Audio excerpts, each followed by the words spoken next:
And recording audio through headset. The latest Ruby episode. I'm gonna shock a lot of people with this. Jeez. If I'm being dead honest, and this is weird because this is a no action episode. There is zero action in this episode.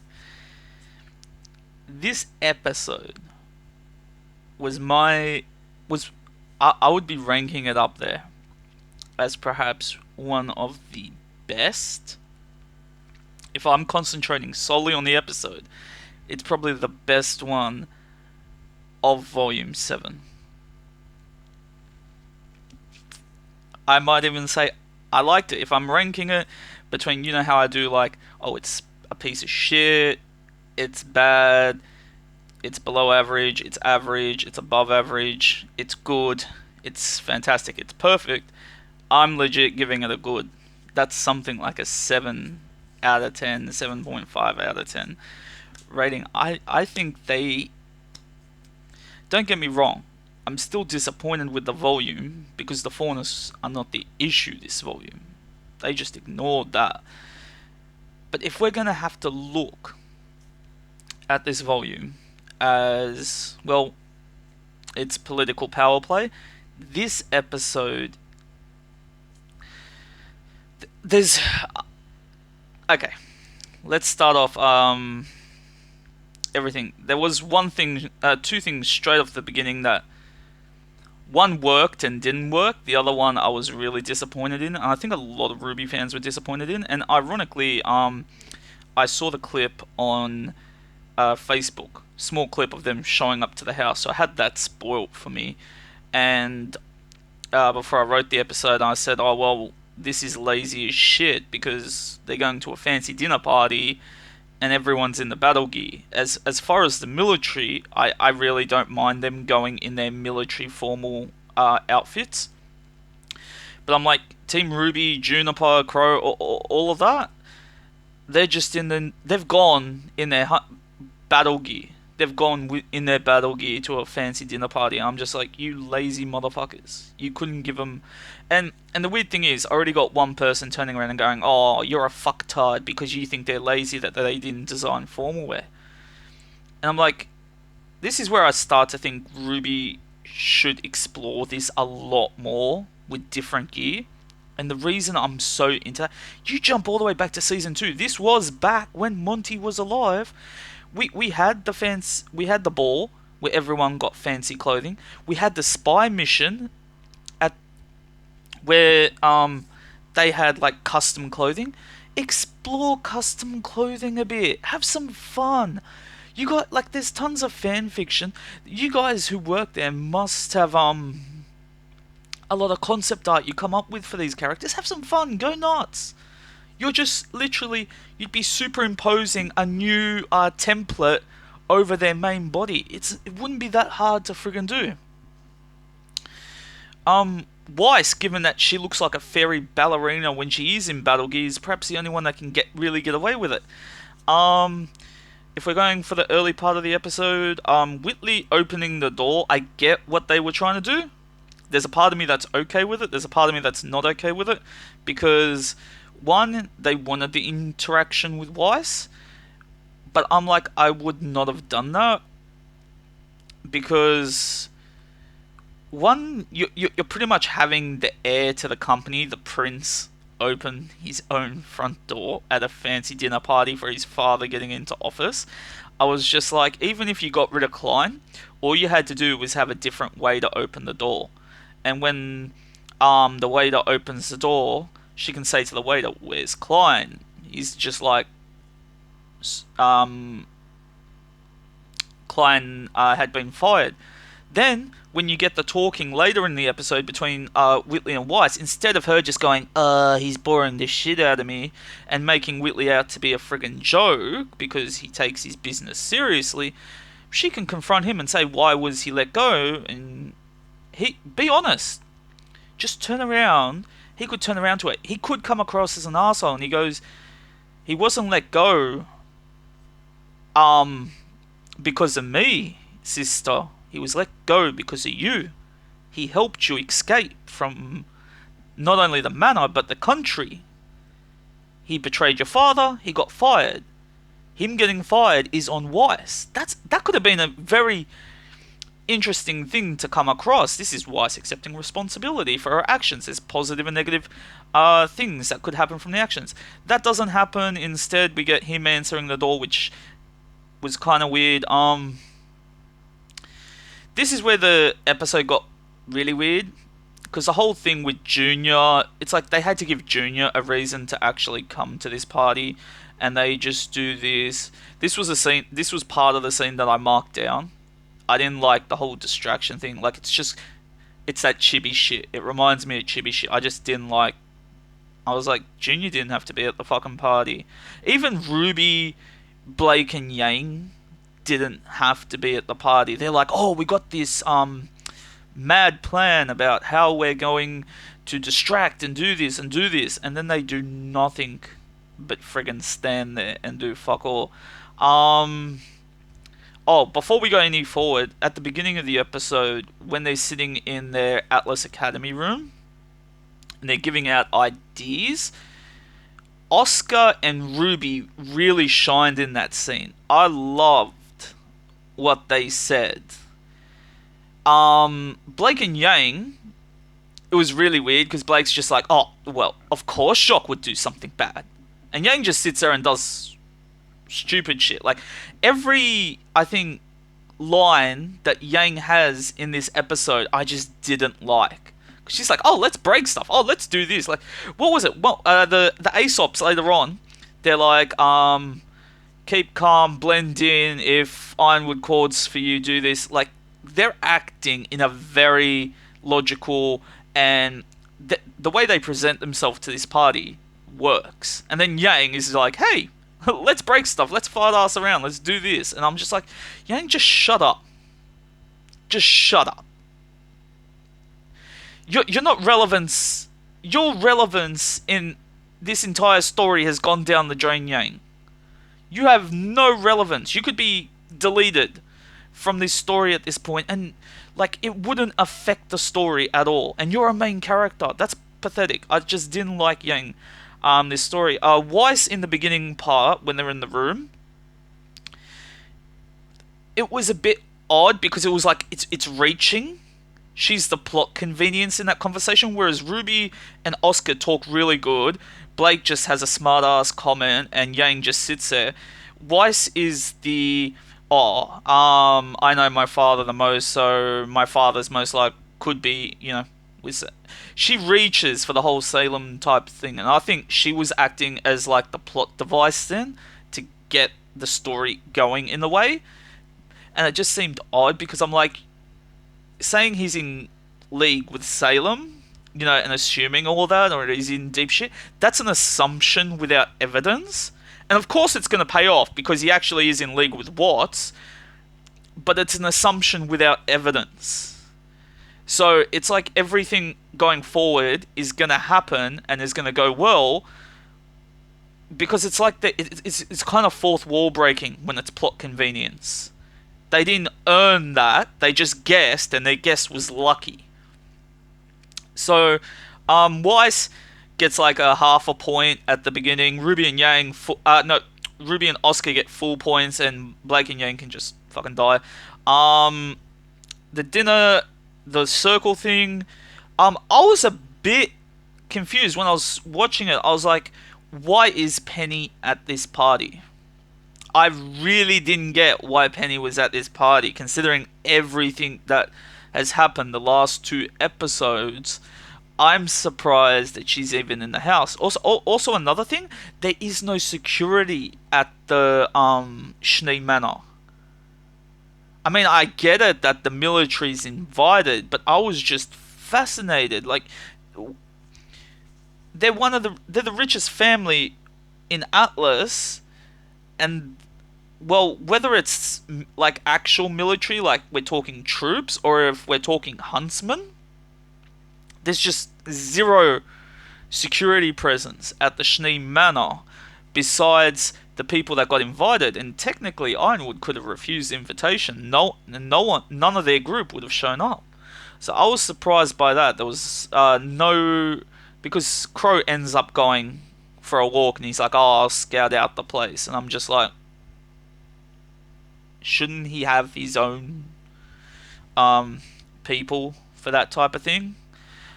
Um, where we go next? Everything that happened, like this is why I'm rating this episode so high.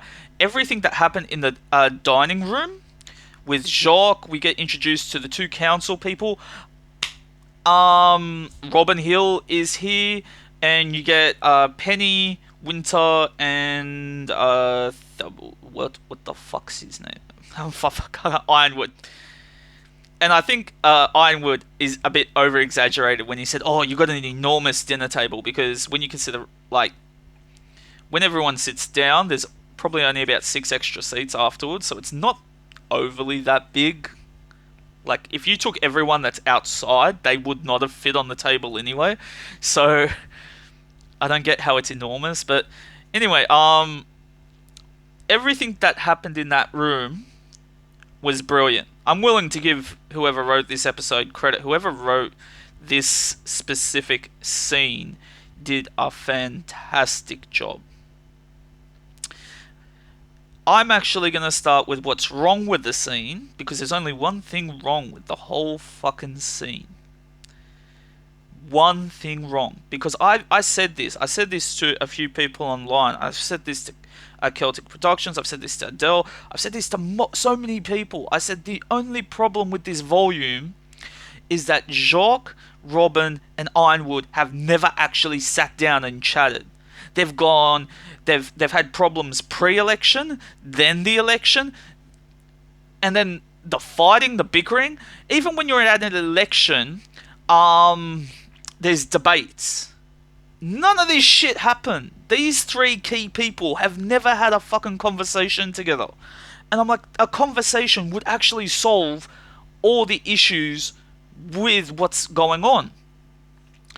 And the only thing I didn't like about the dinner scene was that Robin Hill has a fucking lie detector semblance. She could legit lie detector Jacques and Ironwood right there.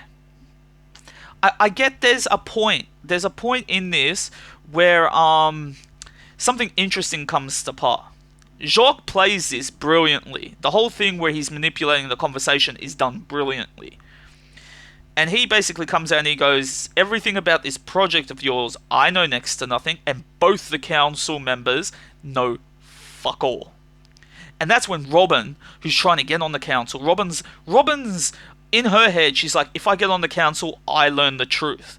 And then she comes to the realization, the council doesn't even know the truth, which puts Ironwood in a really bad position, because you're having politicians, you have the council, but then you got the Illuminati thing with Ozpin.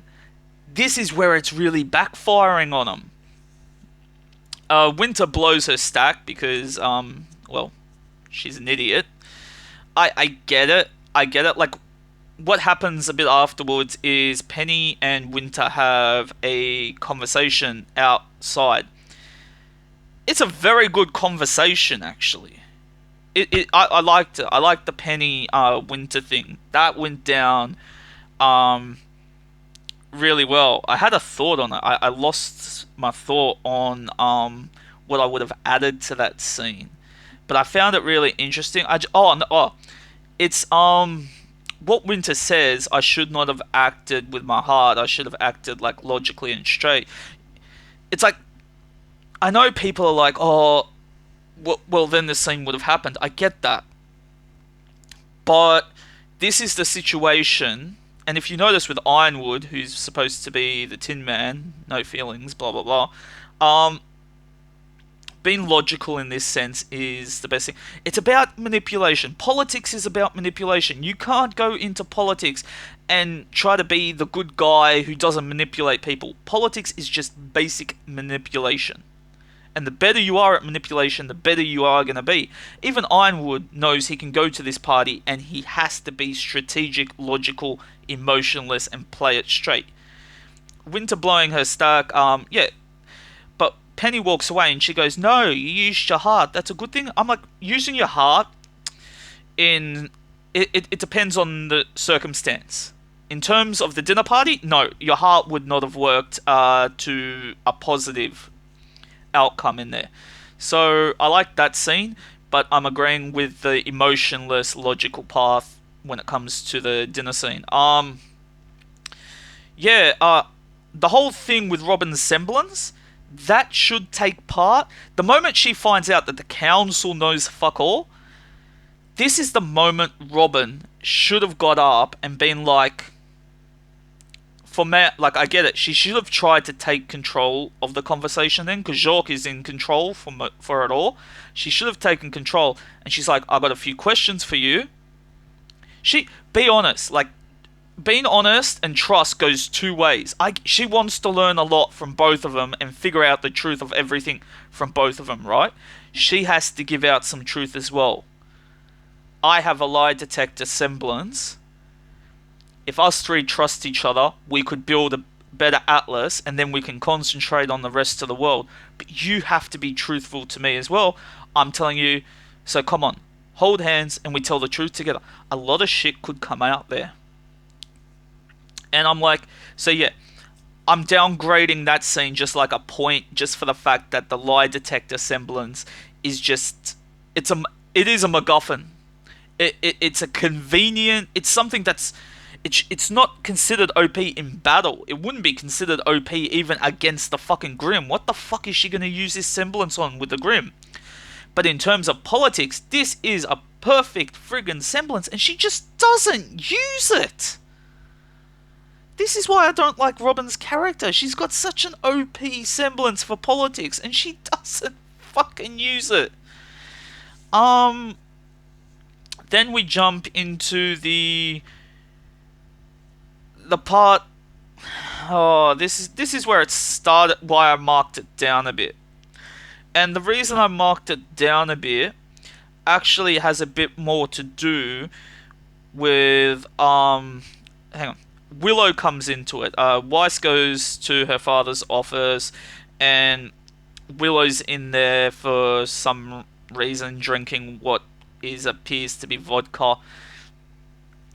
God, you can tell she's shit-faced. If you ever give Crow shit, like if you remember Crow being drunk back in season 2, like this is how bad, she's worse.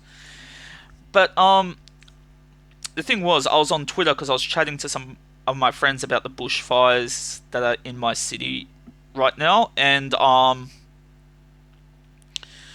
one thing that got spoiled, Willow got spoiled for me because the voice actress who's doing Willow was on there, and she's wrote this whole blog thanking Kruby, thanking Rooster Teeth, such a well-directed episode, which it is. I'm giving credit, it's a well-directed episode, I like it. But, of course, she had to get into the feminist rant shit, where Willow is such a strong, clever, and cunning woman, and I'm so proud to play her, and I'm just like, no. I give it clever installing the cameras, but to what end? To what end do they actually serve you anything?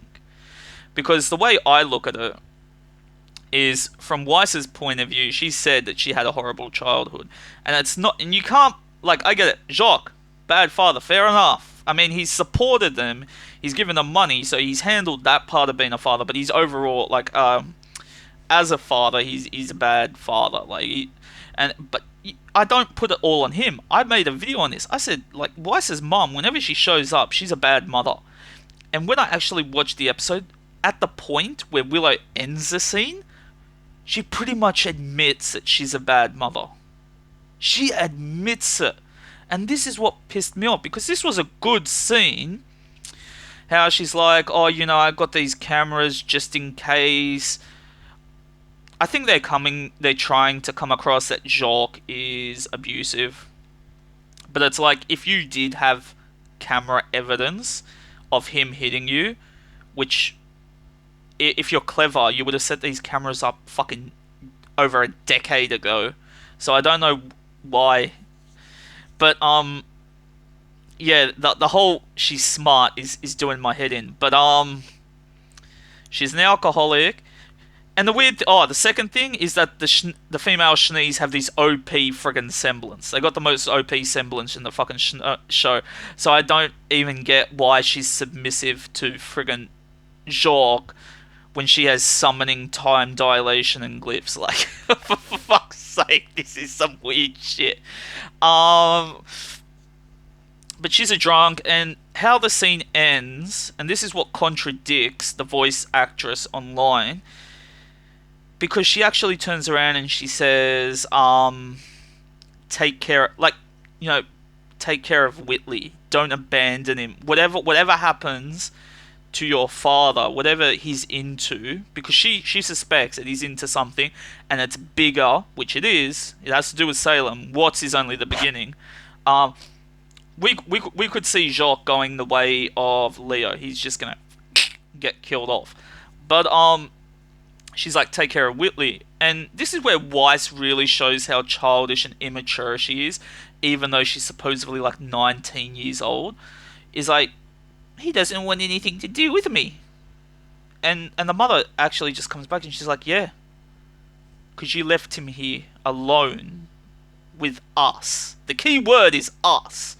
You didn't just leave him alone with Jacques, who he looks up to because he wants to take over the company and, run the company.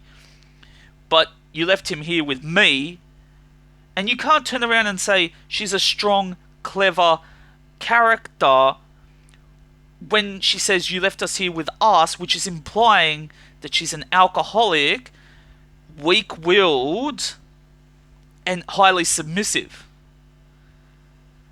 This is what just made me like angry, because it's the voice actresses, like, it's like the director and the voice actress have two different concepts. The director's come across and he's like, both Willow and Jacques are just bad parents, and they both have their flaws. And the voice actress is coming across as Jacques the evil parent, Willow's the victim complex, who's had to endure all this, and that makes her a strong woman. And that's what pissed me off. That the voice actress actually pissed me off, not the episode. I'm just like, how the fuck can you say she's a strong woman? And then it goes to the interesting part of the episode. Like, I'm really curious who wrote this episode. I really want to know. Because they're going, they're looking into, who, Weiss is basically like, who the hell is, Watts? She's got a picture of him now. Which basically means that picture has to get to Pietro. But it shows, sorry, I keep hitting it. It shows, Watts with the umbrella and it's raining. And it proves that the reason it's raining is that, regardless, Mantle is heated. It's heated. It was even going all the way back to the world of Remnant. It's implied that the cities are heated through dust. What he basically does is he's hacking into Mantle and he's turning off the heating. Smart.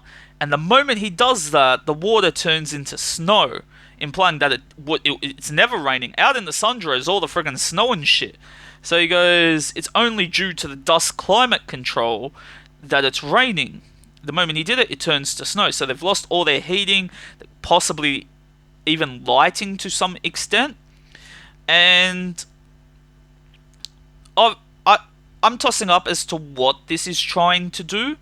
Because if it's trying to make Mantle hate Atlas and rise up, yeah, well done. That's a very good idea. I'm surprised that instead of this whole hacking and type shit, I'm surprised they didn't just turn off the heat to begin with.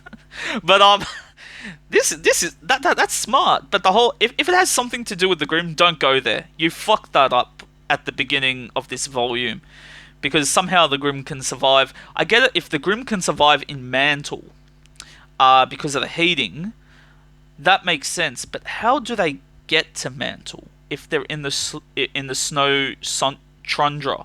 That's supposed to freeze them. You're implying that there's a Grimm pool in Mantle, and that's where they're spawning from, which I don't think they've taken into consideration.